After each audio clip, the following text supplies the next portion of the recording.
E aí, galerinha, vamos lá para mais uma aula aqui. Assuntozinho hoje, eletroquímica. Professor, esse assunto cai muito na prova do Enem, bastante, porque vários processos, recarregar meu celular, recarregar o meu relógio, recarregar o Alfred lá que limpa a minha casa, todos eles possuem bateria, professor. E como é que eu vou recarregar essa bateria, professor? Através de um processo de eletrólise.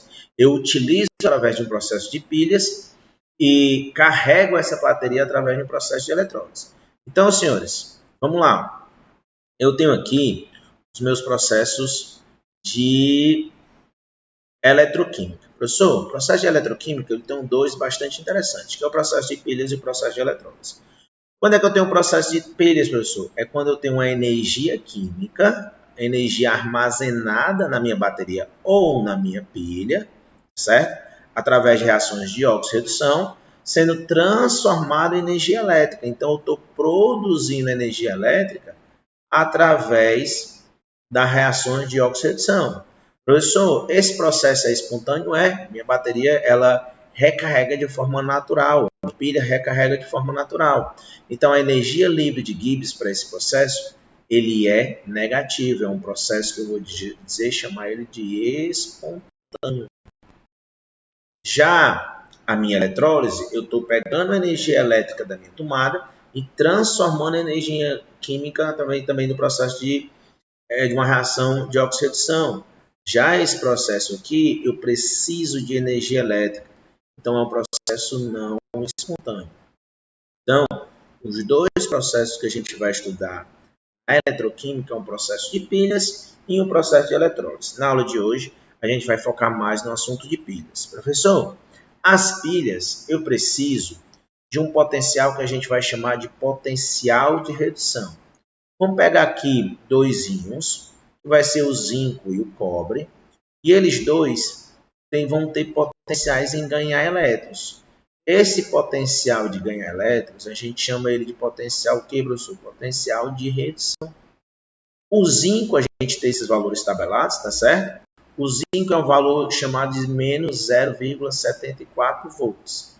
E do cobre é um potencial de redução, porque os elétrons estão do lado dos reagentes, de mais 0,36 volts. Aí eu pergunto para os senhores e para as senhoritas, professor, numericamente, qual o maior valor? A primeira coisa que eu vou fazer no processo de pilha, senhores, é identificar quem é o maior valor. Quem é o maior valor desses dois aqui? Ó? É o cobre ou é o zinco, professor? Eu tenho mais dinheiro na minha conta quando eu tenho mais 0,36 ou menos 0,14, 0,74, mais 0,36. Então, senhores, esse aqui é o maior potencial de redução. Professor, maior potencial de redução, eu vou sofrer o quê, professor? Redução, meu caro Watson. Redução. Então, maior potencial de redução, ele vai sofrer o quê? Redução. O menor potencial de redução vai sofrer o quê, professor? Como ele não tem um potencial tão grande de reduzir, ele vai oxidar, ele vai sofrer uma oxidação. Só lembrando a matériazinha lá da primeira série, professor, o potencial de redução, maior potencial de redução, ele sofre redução. Redução é o que, professor? É ganhar, ele ganha elétrons. E oxidação, ele perde elétrons. Belezinha? Então, professor, eu tenho esse processo de pilhas aqui e o zinco metálico, senhores, ele vai perder elétrons. A gente já viu que pelo fato de ele ter um menor potencial de redução, ele vai sofrer oxidação. Já o cobre, professor, o cobre 2+, ele vai ganhar elétrons. Belezinha? Professor, oxidação. Meu pai me dizia o seguinte, meu filho, me diga com quem tu andas que eu te direi quem és. Aonde é que vai sofrer, onde é que vai ocorrer a oxidação, professor? No ânodo. Por que é no ânodo, professor? Porque vogal anda com vogal. Onde é que vai onde é que vai acontecer a oxidação? No ânodo, porque vogal anda com vogal. E aonde é que vai acontecer, professor? A redução, o cátodo. Porque consoante anda com consoante. Aí, professor, bem simples, ó. Consoante anda com consoante. A oxidação é o que, professor? Perde elétrons. Ele só perde elétrons, professor? Não, ele pisou em rastro de curva. Ele perde elétrons. Ele perde metal. E perder é uma coisa o que, professor? É uma coisa negativa. Então, ele é um polo negativo, certo? Na minha ponte de Salina, professor, quem é que vai para ele? Não é o ânodo? Então, para cá vem o ânion. Já na redução, senhores, ele ganha coisa boa, ó. Ele ganha elétrons, ele ganha metal. Ganhar é uma coisa que eu sou positiva, então ele é o polo positivo. Professor, na ponte de Salina, quem é que vem para cá? O cátion. Beleza? Então eu tenho toda essa minha divisão, tá certo? Professor, a primeira coisa que eu tenho que saber é esses potenciais aqui. É dele que eu vou tomar a decisão, quem vai sofrer oxidação, quem vai sofrer redução. Quem sofre oxidação fica do lado do ânodo, porque vogal anda com vogal. Quem sofre redução fica do lado do cátodo, porque consoante anda com consoante. Oxidação, perde elétrons, perde metal, coisa negativa. Redução, ganha elétrons, ganha metal, coisa positiva. Pronto, eu tenho todo o meu processo de pilhas aí. É isso que eu preciso saber no processo de pilhas. Professor, como é que cai nas questões? Vamos fazer essa questão aqui do Enem, para a gente ver como é que cai nas questões. Em 1938, um arqueólogo alemão, esse rapaz aí, diretor do Museu Nacional do Iraque, encontrou objetos estranhos. Deixa eu só pegar minha canetinha aqui.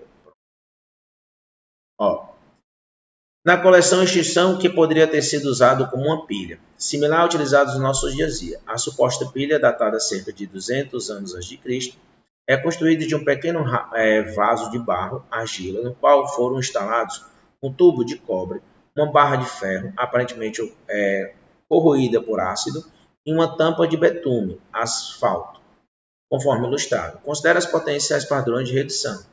Aqui ele me deu o potencial de redução do ferro. Ele aqui me deu o potencial de redução do hidrogênio, que seria do ácido, correto? E aqui eu vou colocar até de outra coisinha, para você ver o potencial de redução do cobre. Aí eu pergunto para os senhores, por favor, me respondam aí, me ajude a te ajudar. Professor, qual é o maior potencial dos três? Professor, é o do cobre.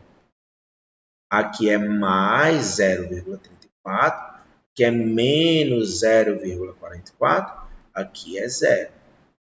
Pergunto, quem é o maior potencial de redução? É esse. Esse vai sofrer o que, professor? Redução. E esse vai sofrer o que, professor? Oxidação. Vai perder elétrons. Pelo maior potencial de redução sofre redução, menor potencial de redução sofre oxidação. Agora vamos ver o comando da questão. Nessa suposta pilha, qual dos componentes atuaria como cátodo? Professor, onde é que está o meu cátodo? Aonde sofre redução. Por quê, professor? Porque consoante anda com consoante. Então, professor, onde é que está meu cátodo? No cobre. Tranquilidade?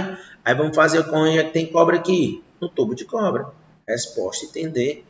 Bem facinho a questão. Então, senhores, se eu souber que o maior potencial de redução sofre redução e o menor potencial de redução sofre oxidação, eu manjo dos Paranauê tudinho. Vamos fazer essa outra questão aqui, questão de SpaceX, um pouco mais difícil. Vamos lá trabalhar com ela. Vamos aqui. Esse rapaz aqui, ele me deu dois valores. Pergunto, senhores, quem é o maior potencial? É o de cima ou o de baixo? Dê uma olhadinha aí, você vai perceber que o maior potencial é esse de baixo. Então, se ele tem um maior potencial de redução, ele vai sofrer redução. Se esse vai ter um menor potencial de redução, ele vai sofrer o que, professor? Oxidação. Professor, vamos fazer uma coisa bastante legal. Vamos montar toda o processo de pilhas. Como esse aqui é o menor potencial e ele está me dando a reação de redução, eu vou ter que inverter ela. Se eu inverter ela, vai ficar assim, ó, zinco produzindo zinco mais 2 elétrons. E ele aí, agora eu vou ter que ter o potencial de oxidação. Porque como eu inverti a equação, eu vou ter que inverter o meu potencial também, ó, 0,76 volts. Agora vamos colocar da prata. Ó. A prata continua do mesmo jeito. Por que ela continua do mesmo jeito? Porque ela sofre redução. Então, eu estou colocando aqui a minha prata. Potencial de redução de mais 0,80. Professor, como é que eu faço para somar essas duas equações? Eu tenho que manter os elétrons iguais. Ó. Aqui está diferente. Então, como é que eu faço, professor? Você multiplica aqui essa de baixo por 2. Coloca um 2, coloca um 2, coloca um 2. Cancelo os elétrons. Professor, eu multipliquei por 2. Precisa multiplicar o potencial? Não. O potencial padrão de uma pilha, ele é uma propriedade intensiva da matéria. Ele não depende da quantidade. Então, vamos lá. Todo mundo que está no reagente, eu coloco no reagente. Então, zinco mais 2 prata mais, produzindo zinco mais 2, mais 2 pratas. Qual vai ser a diferença de potencial padrão dessa pilha, professor? Agora é somar. Somando esses dois valores vai dar 0,56 volts. Pronto. Sei tudo dessa moça. Vamos analisar os itens. No eletrodo de zinco ocorre o processo químico de oxidação, correto? Vai sofrer oxidação, menor potencial de redução. Vamos para a próxima. O cato da pilha está no eletrodo de prata, correto? Redução, consoante anda com consoante. 1 e 2 já está certo. Vamos ver se a gente já tem resposta, professor. 1 e 3 pode ser essa? Não. 2 e 3 pode ser essa? Não. 1 e 2 pode ser essa? Pode. 3 e 4 pode ser essa? Não. 4 e 5 pode ser essa? Não. Já tenho resposta. É o meu item C. Belezinha, senhores? Vamos ver as outras questões. Ó. Ocorre o desgaste da placa de zinco devido ao processo químico de redução do zinco. Não, professor. O zinco está sofrendo oxidação, não é redução. Então, continua a nossa resposta certa. Quarta, o sentido espontâneo do processo é zinco 2+. Não, professor, é zinco 0. Então, continua a nossa resposta certa. Quinta, entre os eletrodos de zinco e prata existe uma diferença de potencial padrão de 1,56. Daqui, ó, a DDP da pilha é uma força eletromotriz da pilha. Então, correto, 1, 2 e 5. Belezinha? Senhores, obrigado pela atenção até aqui.